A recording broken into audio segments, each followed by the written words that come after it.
The Florida Horse Podcast is presented by the Florida Thoroughbred Breeders and Owners Association. The American Horse Council encourages Florida horse owners and businesses to take the Economic Impact Survey. Showcasing the economic impact from this survey helps inform local and state political leaders, encourages investment in land and equine businesses, and job impact. Take the survey today. Visit horsecouncil.org. This public service announcement is brought to you by Horse Capital TV and the Florida Thoroughbred Breeders and Owners Association.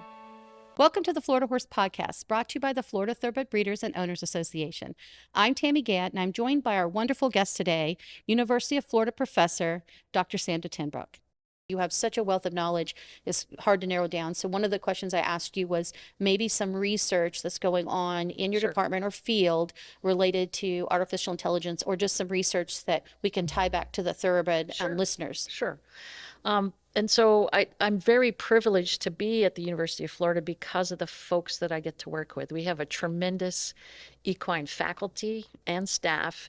And whenever you're in a faculty position, you have either teaching and extension and research, or research and teaching. So everybody has two hats that they wear. And so our researchers, the primary researchers for equine, there's four of them. Lori Warren is an equine nutritionist, a phenomenal lady. She also has done research in exercise physiology. So the main focus of her research currently is making the most out of the fiber portion of the diet for gut health. You hear a lot on TV about the microbiome and facilitating good health of our gut. Well, the same is true for the horse. And we often forget that the concentrate portion of the diet, which feed companies do a great job providing balanced rations, but we really need to pay attention to the forage portion of the diet. And so her work focuses on gut health and also the immune system, and the immune system and gut health and the microbiome all go hand in hand. Good health equals good immune system. Absolutely. And nobody wants a colicky horse or a laminitic horse, and gut health plays a big role in that. And so we can do a lot of things through our forage management system.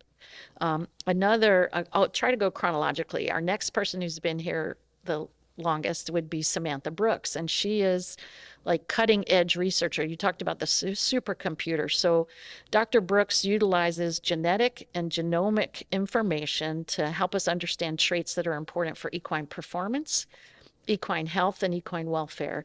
So she uses that supercomputer because when we're looking at the genome of the horse, you're talking about huge data sets.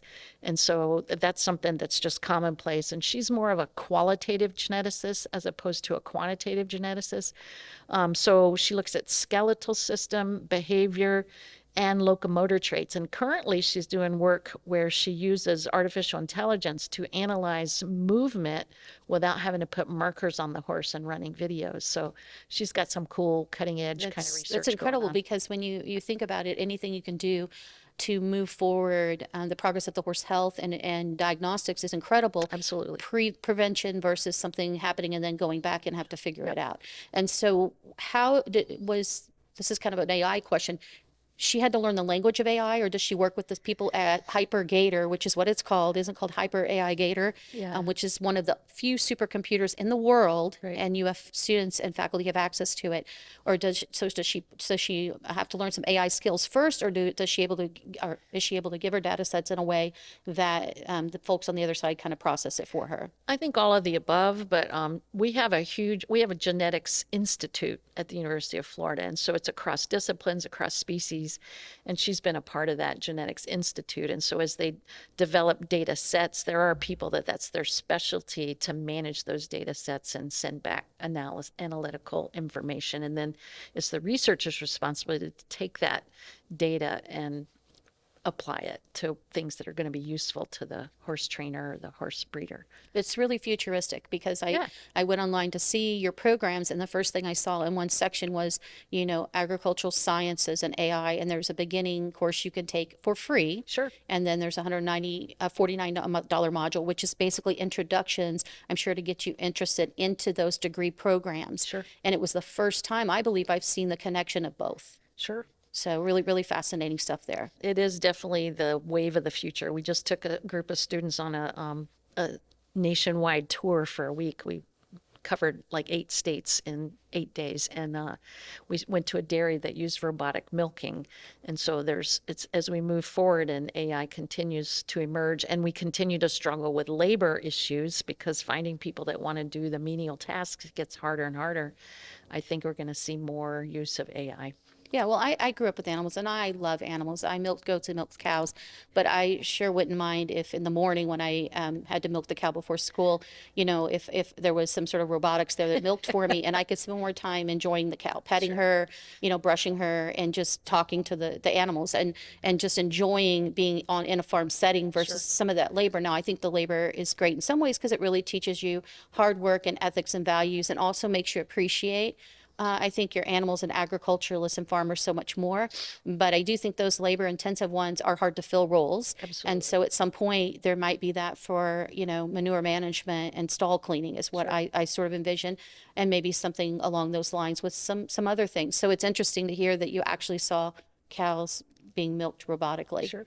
I would love to have the robots try that on my wily goats and see what happens. It needs to be on large scale. It's pretty expensive at this point. I've got 30 now, so I don't know. That seems pretty large scale. But okay. So what I are got a two couple other others you got? researchers. So Yeah. Carissa Wickens is one of the third in terms of longevity. She is a behaviorist by training. Her specialty is stereotypies and most specifically cribbing.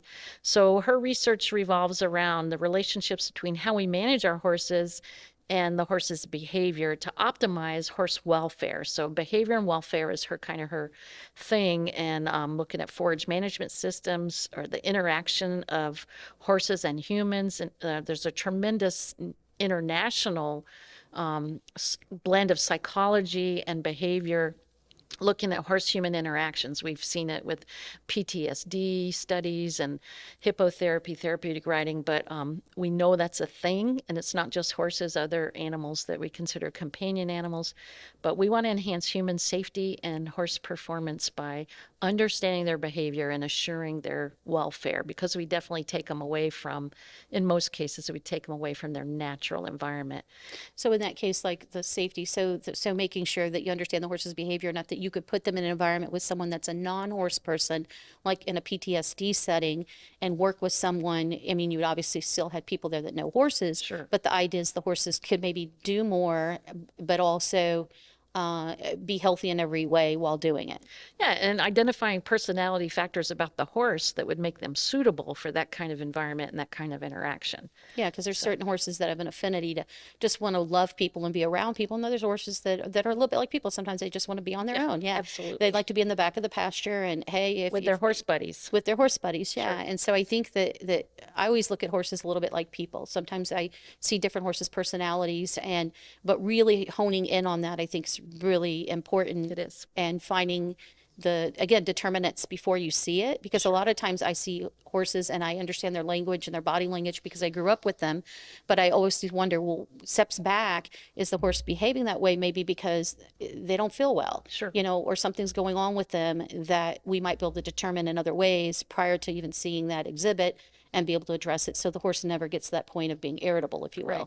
Yeah, identifying what is normal so that when abnormal happens, you can head things off at the pass before they get bad. Yeah. Absolutely. Yeah. So, and then the fourth person that's our newest hire is Brad Dagneau, and probably for the thoroughbred industry, his work is not important because it has to, the main thing he's working on right now is sperm optimization for assisted reproductive technologies. So that's not something of interest to the thoroughbred industry, but some of the things we learn could in fact relate back to live natural cover. He's also been working with Dr. Jason Bremer, who is from Colorado State, but now works in tandem with the BLM with the feral horse populations and looking at ways to immunize mares and or stallions for anti-fertility, because the unwanted horse problem is huge, and the feral population, the amount of tax dollars spent on maintaining this growing population of feral horses is an issue. So we always think about reproduction research to enhance reproduction, but we also need to think about it the other way. How do we provide contraception for horses in a runaway population growth situation. Yeah, where they're a detriment to themselves Sure. and the environment they're in. So when I was a youth, when I was 11, we adopted 13 Mustangs from out west, Oh, wow. the prior mountain range. And so I felt I had done my part as helping with the herds. And it's amazing because wild horses are a part of our heritage, just like the American bald eagle or the buffalo and bison. So it is important that this research goes in both ways. So Sure. while I'm looking at it going, wow, I wish there was a way to connect that so that more mares could get in full, that the sperm is viable, so that also once they get in full, that they stay in full, and that the stallion can, bring the optimum number of mares and keep his condition at the same time. Right. And so those type of things are important. But in the AI setting, you're right. Maybe when they do that, he can apply some of that to see those contraception rates go up, because I think when we look at it across the board, I don't know if there's been enough research in the thoroughbred world. I think some farms do a lot of research. They're always testing the sperm motility, what it looks like throughout the season, Sure. how it tails off, and then looks at the condition of the horse for that, the stallion. But also I believe that some don't have that capability, don't have the lab set or all of that extra things that they could put into place to do. And so knowing that there might be small things that they can do, incremental things, in advance of that stallion being prepared to be a standing stud, and would be great information for people to have. Absolutely. Yeah, that dismount sample that you look at under the scope, and if there's enough of it to go ahead and send it and reinforce the breeding, all of that's important, because a mare comes up open and we want to, who do we blame? Is it the mare's fault or stallion's fault? So the more information you have, maybe it's a stallion who's aging out and 3 times a day, 6 days a week isn't working anymore. Maybe you have to adjust his book size. So all that information is very helpful. And there's some really good farms out there that collect a lot of empirical data that maybe isn't a suggested study, but working with folks like that is something we can and should be doing to help make things better. Yeah, for all breeds. I think, we think in the Profitability is thoroughbred world- important. Yeah, because while we enjoy our horses, there is a profit side to that, and Sure. but where we can maximize their health and their performance, whatever role that might be. Well, thank you for coming in today. It was a pleasure. I really appreciate it. Actually, time flew, and so we'll have to have you back again sometime soon. The Florida Horse Podcast is presented by the Florida Thoroughbred Breeders and Owners Association.